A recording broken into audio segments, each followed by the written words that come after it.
ஏண்டி பிச்சைக்காரி, எங்க ஹாஸ்பிட்டல்ல வேலை செய்யற நீ நீ ஆதிய லவ் பண்றியா? நீ தாண்டி ஆதிய மயக்கி அவன் மனச மாத்திருக்க. இல்லன்னா அவன் ஒன்னெல்லாம் ஏறெடுத்து பார்த்திருக்கவே மாட்டான்.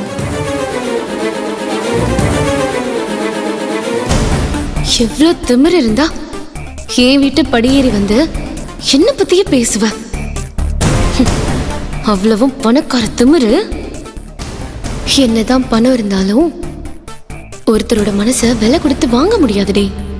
அத அன்பால தான் ஜெயிக்க முடியும்.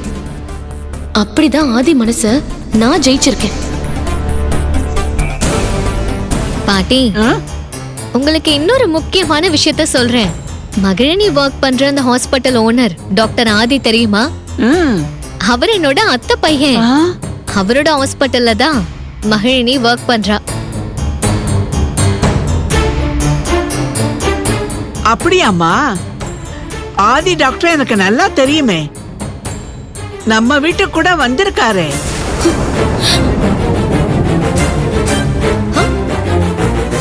ஓ, வீட்டுக்கே வருவாரா? நல்ல வேலை, நான் இங்க வந்ததுனால இவ்வளவு விஷயங்களை என்னால தெரிஞ்சுக்க முடிஞ்சது. இல்லனா நான் இன்னும் ஏமாந்துட்டே இருந்திருப்பேன். இல்ல மகிழினி? நீ என்னம்மா சொல்ற? இங்க வந்ததுல நீ என்ன தெரிஞ்சுக்கிட்ட? என்ன ஏமாந்திருப்ப? நீ சொல்றது எதுவுமே எனக்கு புரியலையேம்மா.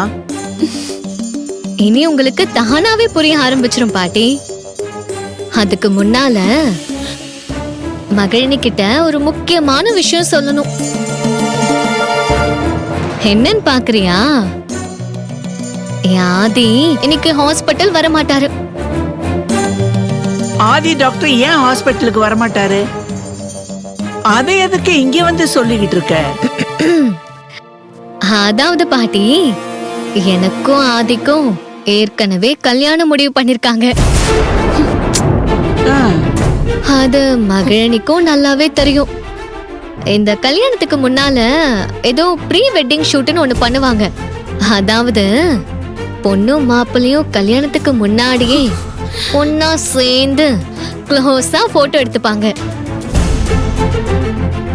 இதுதான் இந்த காலத்து மேரேஜ் ஸ்டைல். சோ கோவில்ல வச்சு நானும் ஆதியும் சேர்ந்து ஜோடியா ரொம்ப க்ளோஸா போட்டோ எடுத்துக்க போறோம்.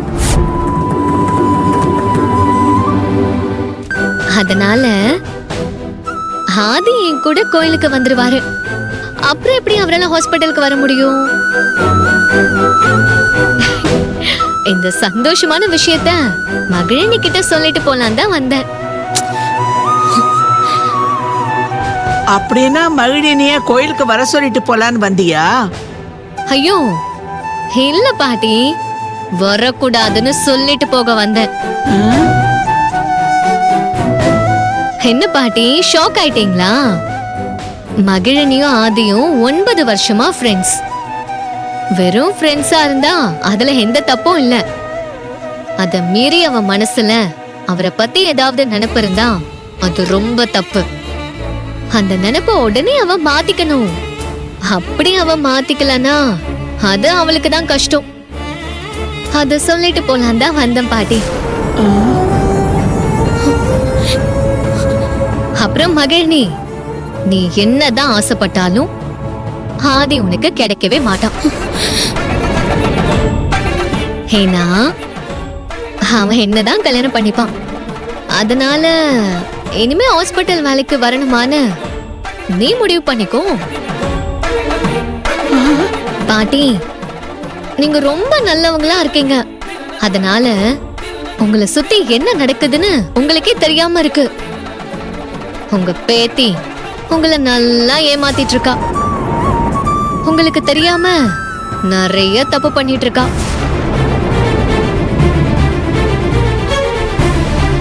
இனிமேலாச்சும் இப்படியெல்லாம் பண்ணக்கூடாதுன்னு அவளுக்கு புத்திமதி சொல்லுங்க.